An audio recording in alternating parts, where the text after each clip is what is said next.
In 2006, I was diagnosed with myoma, 3.5 cm in size. In 2007, I was informed by my doctor that I should be operated on because it might grow bigger. However, I was taking religiously Complete and other AIM Global products.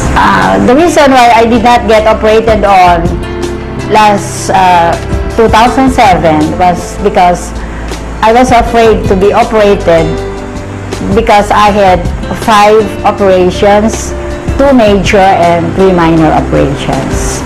The family in 2010 decided that I be operated on. So I went to see my doctor friend surgeon, and I was advised that before I get operated on, I should get all the necessary laboratory tests, including ultrasound.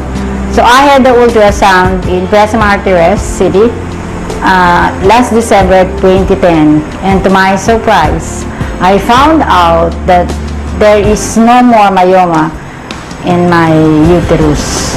With the AIM Global products, I was able to save on my operation, which is scheduled January 11, 2011. Through the products of AIM Global, I was able to find myself back to health and back to where I'm now happy and joyous.